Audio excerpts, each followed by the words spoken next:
This week, we talk with Don Pizzette from ITPro.tv about deception technologies and honeypots, along with our illustrious host, Mr. John Strand.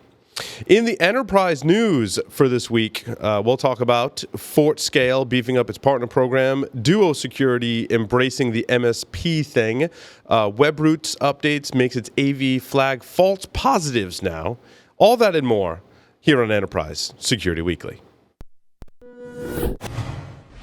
This is Security Weekly, for security professionals, by security professionals. Broadcasting live from G-Unit Studios in Rhode Island, it's the show where we talk security vendors and aren't afraid to name names. It's Enterprise Security Weekly.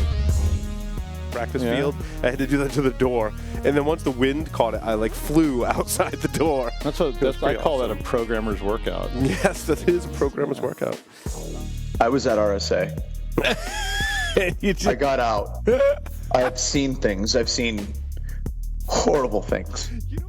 Pony Express. Check out their line of penetration testing devices, including the Pwn Pad, Pwn Phone, and Pwn Pro. For enterprises, there's Pwn Pulse, providing continuous visibility into wired, Wi-Fi, and Bluetooth spectrums across all physical locations, including remote sites and branch offices. For all those hard-to-reach places, there's Pony Express. Visit them on the web at ponyexpress.com.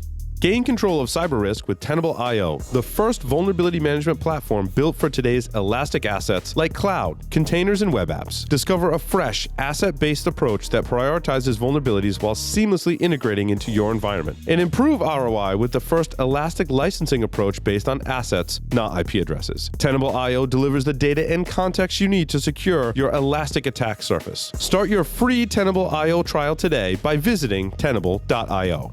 Logarithm's Netmon Freemium delivers real-time network visibility to quickly identify emerging threats in your IT environment. Netmon Freemium is a free commercial-grade network forensics and traffic analytics solution. You can use Netmon Freemium's powerful capabilities to search against all observed network traffic, identify abnormal traffic patterns and application usage, and quickly analyze full packet captures. Take the first step towards real-time network visibility. Visit logarithm.com/freemium to learn more and download it today.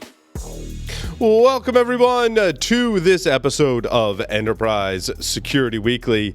It is May the 4th, 2017. May the 4th be with you, of course, on this glorious day. It is episode number 43, because last week was 42, which, of course, you all know 42.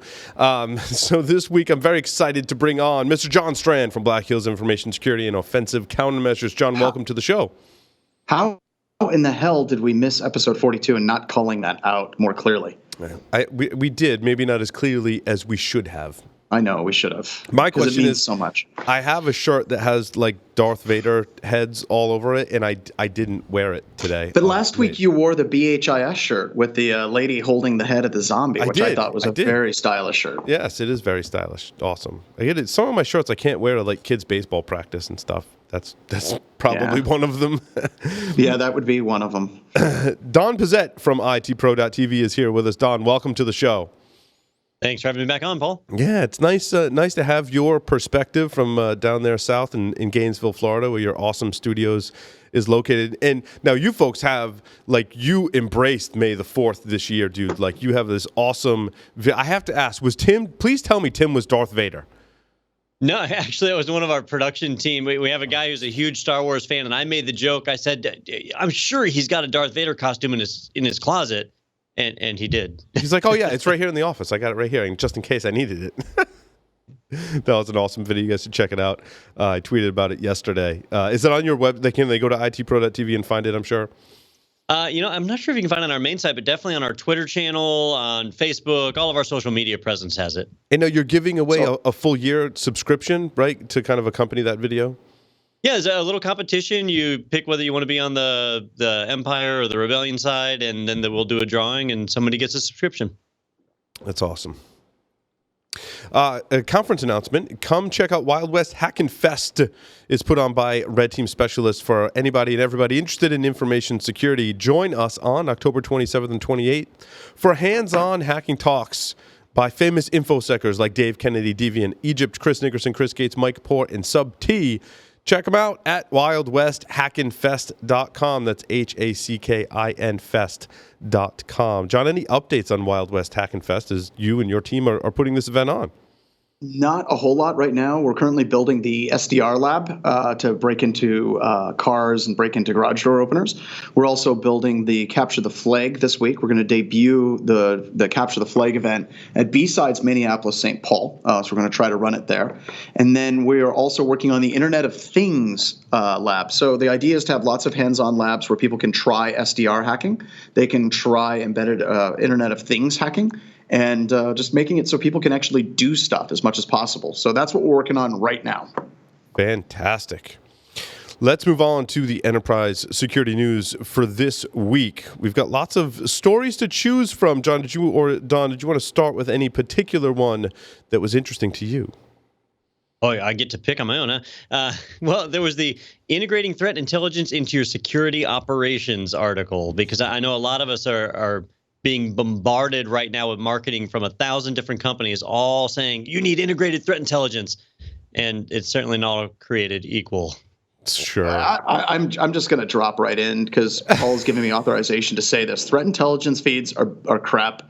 Get a whole bunch of other things done first. We talk about training people, of course, with IT Pro TV, but mainly make sure you get your basics and fundamentals in place before you start trying to do threat intelligence feeds. Otherwise, they're an absolute waste of time.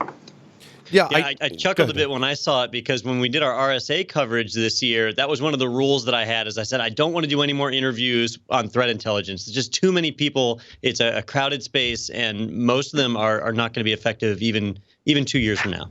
And the nice thing is it's heading the way of data loss prevention, which I think is a good sign. That's interesting. There's some other technologies I had on the list this week that I was like, that's just like DLP reinvented. Oh, here it is. Covertix. Did you guys see that one? Yep, I did. I saw that. The only thing that would be different about this, well, Paul, correct me if I'm wrong, and Don, didn't a lot of the DLP solutions from years ago, whenever it was the buzz phrase du jour, didn't they crawl your environment and identify your files and track your files? I mean, a lot of the products today that do DLP do that as well. So how exactly is this different? Well, now we've got machine learning, right? Oh, crap, that's right. I forgot. My bad. And threat intelligence, right? And we're done. We're done here since there's threat intelligence crap. I think what they're trying to do is I think that they're trying to incorporate what PowerShell Empire does for free, and the fact that you can do File Finder and Share Finder to find sensitive files in an organization. And that's cool, but you can do that with File Finder and Share Finder at no charge. But no, this doesn't seem like anything all that interesting. But I did like the fact, Paul, that they dropped at the end, the last paragraph. They said that they were FIPS 140-2 and AES. They use those algorithms to encrypt the body and the metadata. Right. That's impressive. That's impressive. It was kind of cool that they can kind of put something ahead, some metadata in the file, which is pretty neat. But again, that can't go wrong at all. Yeah, data loss prevention, though, is more about not losing your data. This seems like they've given up on that, and they're just like, well, we're going to tell you where your sensitive data is, and if you lose it, like, it's kind of up to you. At least we told you where it was. But what this is also missing is, which I guess can help, right, is it doesn't tell you like who should have access to it and if that's a violation, unless it does, and I missed that. But certainly there are other solutions that are more focused on allowing you to track, who has access to the data rather than just like where your sensitive data lives. It's a huge problem in our industry today because everyone's security programs should be focused on and built on a foundation of what you deem as sensitive, first of all, then who has access to it and where it lives and where it travels. So I think a lot of people are jumping on that bandwagon more recently and just calling it something different than DLP. And this is one of those easy button solution security products, right? Whenever they're going to crawl your entire environment, identify all your files, automatically classify them for you. That sounds great, right? If I tell you, we're going to find all of your files in your environment, we're going to classify them into different groups, we're going to find the ones that are encrypted and the ones that aren't encrypted. Oh my God, that sounds so awesome. But I think what you said hits it right on the head. It still requires a human being to be able to know what the value of those files actually is. That is subjective.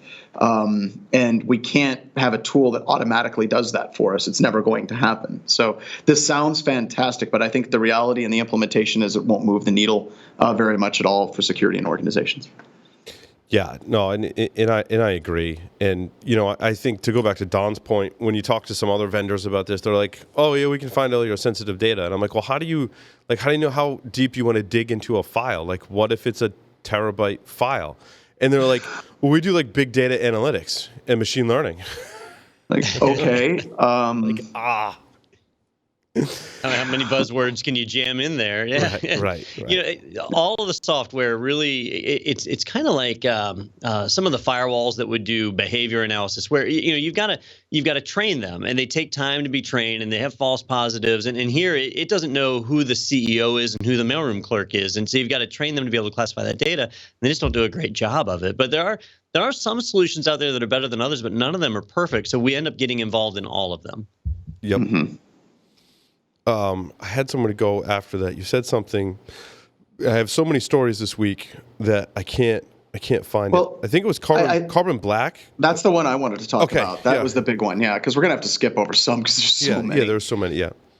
So what is Carbon Black doing?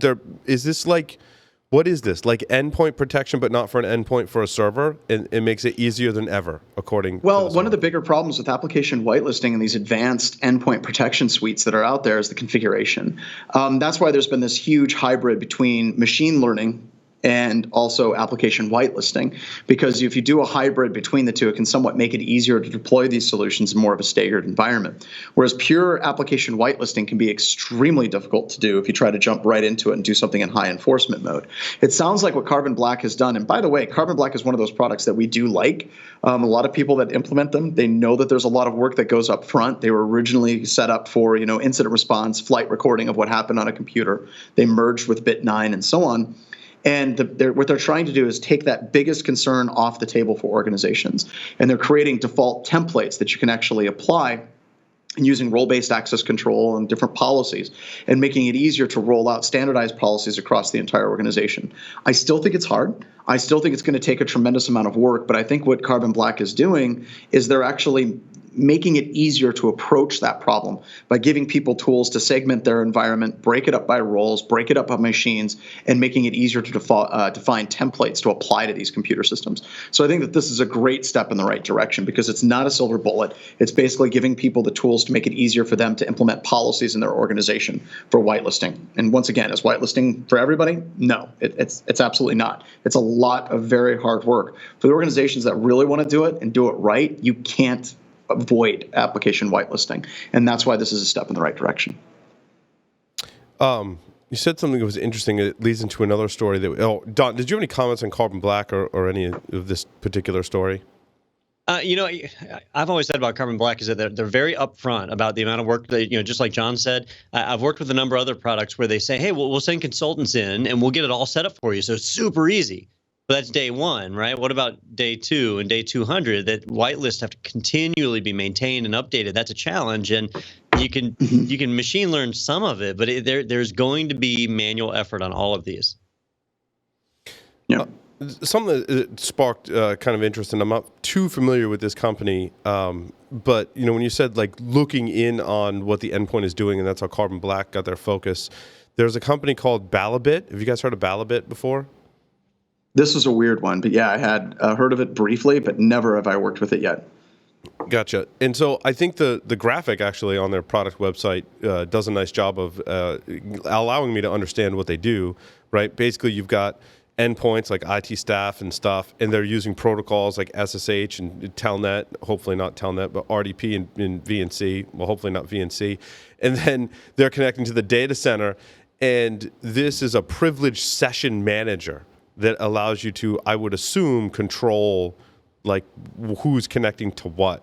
To me, that's more like a firewall, but maybe not. But isn't this the same as like privileged access management for like Qualys and a bunch of these other products that are out there that are already doing this? But my question is, and I know that this is hard to get with any type of just press release or from a website, but what are they doing that's fundamentally different than a lot of the other vendors that are privileged identity and access management solutions? Yeah, but they're looking at the protocols. Privileged activity monitoring is what they call it, which I don't know. I don't know how this fits. Don, do you have any familiarity with this particular type of technology? So I don't have familiarity with Balabit specifically, but with the similar technology, yes. One of the challenges an organization has is if you have a lot of servers and you've got privileged users, you've got administrators, and they use SSH to connect into the servers and start issuing commands, that's encrypted on the network. And so how do we monitor that? How do we know what commands are being sent and what they're doing? And the way a lot of these systems work is, hey, you hire a new administrator, you issue them SSH keys to use, you load those keys into this box so it's able to monitor and decrypt that session. So you've now got an audit log of all the activity they perform. So it's usually geared more towards monitoring your own administrators.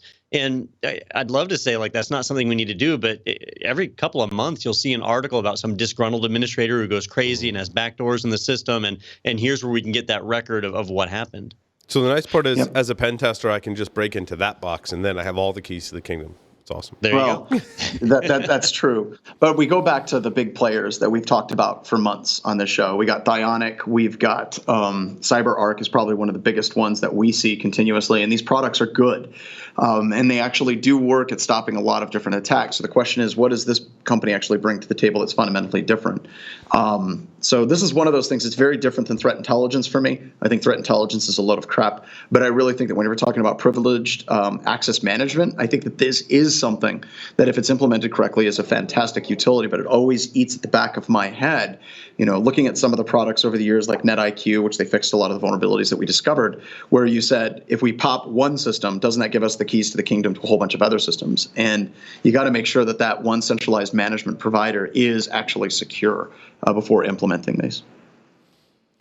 I found it interesting transitioning, to another story, that Skybox is putting stuff out there that they are doing threat-centric vulnerability management. Here's my take. John's already lost it.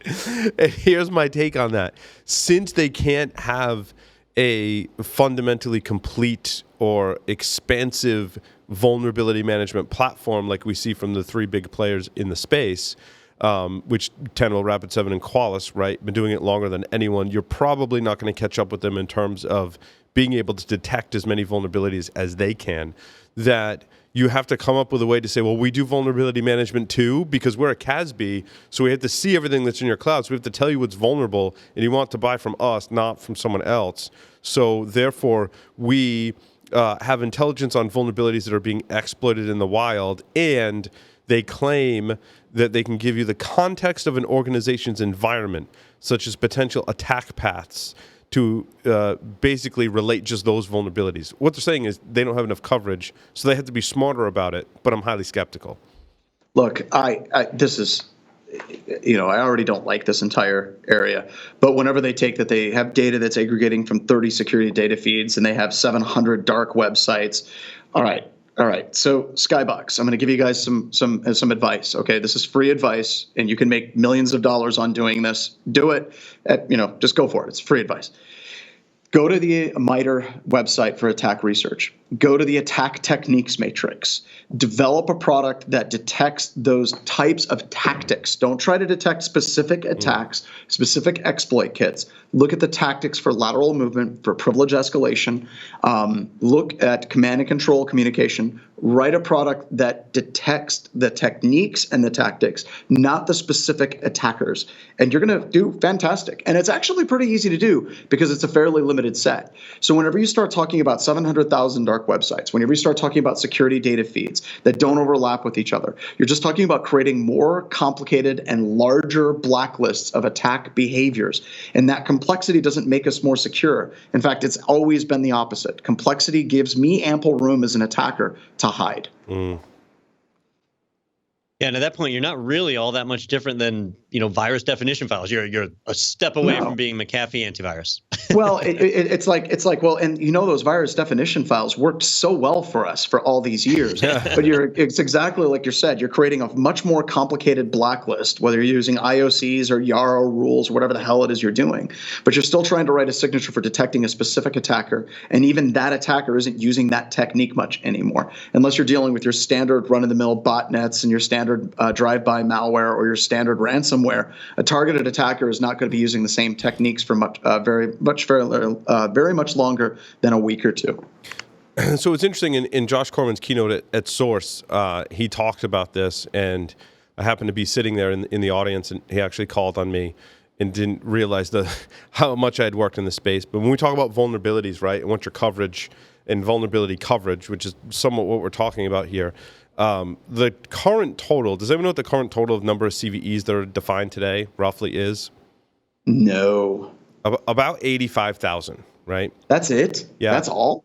Do you know likely, like, if you were to count roughly what vulnerability scanners tend to cover, like what percentage of that?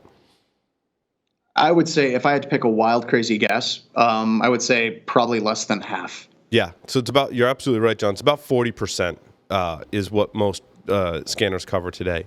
Now, Josh also offered another interesting statistic, which very much relates to this story, in that CVE has suffered from some issues. And I know the fine folks over at MITRE that have done CVE and that do CVE today. They're awesome, awesome people. And they want help with this problem. But the CVE can only track so many vulnerabilities. Not everyone that finds a vulnerability is able to get a CVE. They understand those issues. They're working on them. But that means today that 85,000 number is really only about 80% of the vulnerabilities that exist today.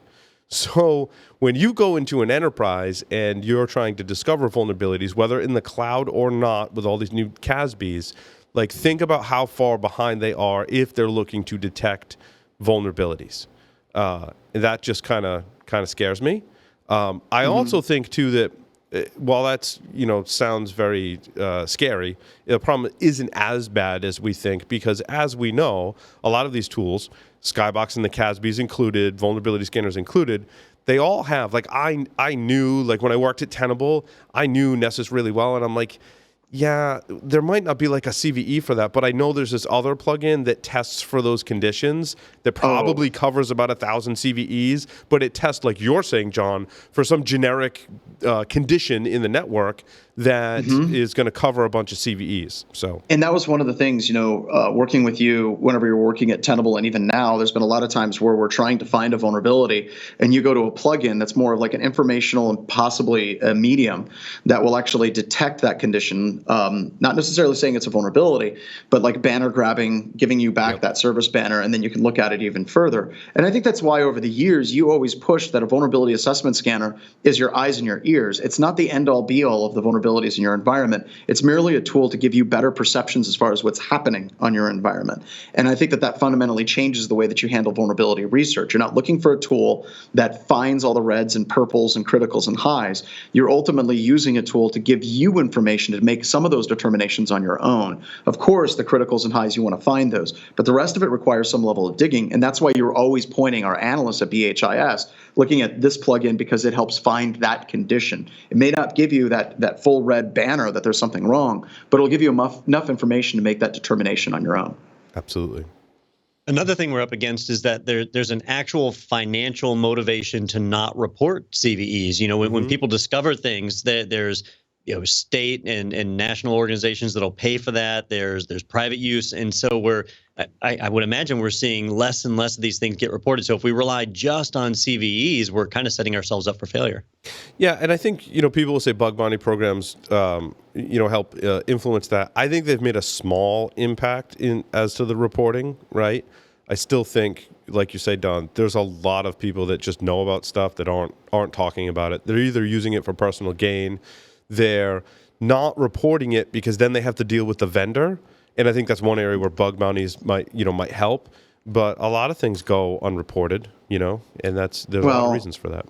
And you talk about the advent of bug bounty programs. You're now not talking about a handful of security penetration testing firms and security testing teams. You're now talking about potentially thousands to hundreds of thousands of security researchers. And eventually those vulnerabilities will eventually make it into the CVE pipeline, whether or not the security researcher discloses it or the bug bounty program discloses it or the company that is that this particular vulnerability was found on discloses it. What happens when the total number of potential CVEs starts to grow exponentially because of these bug bounty programs and all these people that are feeding the ecosystem? The ecosystem was developed for the way that the security community existed. And the question I have, and we might want to get somebody like Katie on or somebody from MITRE to answer this, what happens as the number of security researchers starts to blossom and really grow? Can they actually scale to handle that? Yeah, I think the answer today is probably not. I know the person. I can't remember his name off the top of my head, but I know the person who's helping with that program today. So we can get him on the show. WebRoot's update makes AV flag false positives. So your AV engine now is going to flag false positives.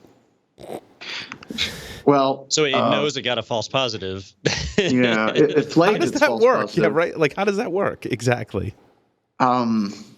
Yeah, this has happened a number of times over the past few years where an AV engine just nukes something. This one was because of a folder, if I'm not mistaken. It was a folder that was traditionally used for malware. I'm just still waiting for someone that, they nuke the Windows directory or the System32 directory because they're like, yeah, malware goes in that directory, so it just killed everything. But it's kind of funny. I don't think it's anything to read too much into. It's just kind of embarrassing. I'm going to save one story for next segment because it relates to our topic. We talked about threat intelligence. Cisco bought an interesting company. I think it's only interesting because of the names. I don't understand exactly what they do. They bought a privately held analytics and data science company founded in 2006 called Sageza. Sageza. I had some Sageza on my elbow and I had to get some cream or something. Is this the one that has the lube? This is the lube product? Yep, this is Lube Insights. Lube Insight, really? Yeah, it's a cloud-based application to offer data analytics support for IT operations, visualization applications, and business process optimization. Do you ever feel, Paul, that we are actually literally in an episode of Silicon Valley sometimes? Sometimes, yes, I do. Because I could see somebody at this company, they're going to name their product Lube, and that's what developers said to their marketing team as a joke. And then they said, marketing people were like, why are we calling it Lube? And the devs were like, because there's always time for lube. And the marketing people are like, that's brilliant. That's brilliant. There's always time for lube. Let's go with it. And then the security or the dev team is like, I can't believe they did that. So sorry, you don't want to Google image search. Just for the record, to all of our listeners, you do not want to Google image search Lube Insights. Not what you think it is, or it's exactly what you think it is. These data analytics platforms, they just sound so data analytics and data visualization, right? It sounds so complex. I wonder if you get anything out of it, like how much time it actually took to take advantage of that. Don, I don't know if you have experience with these types of products or. Not in this particular area. And I know, as far as the funny names, they say on their site, Sageza derives from the Latin word for wisdom. So I was going to try and look up what the Latin word for lube meant. but I'm doing that right now. I'm doing that right now. You keep going. I'll take care of that for you. All right. This is really, it's throwing around the big data buzzword, is that especially as people are more reliably implementing SIEMs and collecting logs and huge amounts of data, sifting through it and getting anything usable out of it is really, really challenging. So you're seeing more and more organizations do that. Now, Sageza is not new. They've been around a long time. I haven't worked with their product, but they've had the time to kind of develop a way to process data and make sense out of it. What you do with the data you have can lead to a number of different things. If you're trying to do behavioral analysis to spot an attack because it's outside of the normal behavior loop, that can be really beneficial. Or maybe you're just trying to make better decisions as far as handling scalability. It would help you identify denial of service attacks faster, that kind of things. But when you have so much data, it's hard to make use out of it. That's what they're trying to do. All right, so I got it. This actually explains a lot.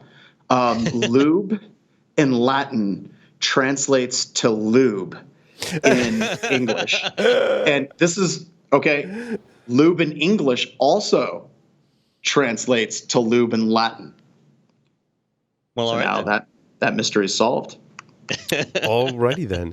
Well, I have to say, when you have something like middle out compression, you absolutely need Lube Insights. That'd be my marketing phrase for them. All right. Let's take a short break, and we'll come back and talk about deception technologies and honeypots, and also talk about a story about a technology integration in that area as well. So stay tuned.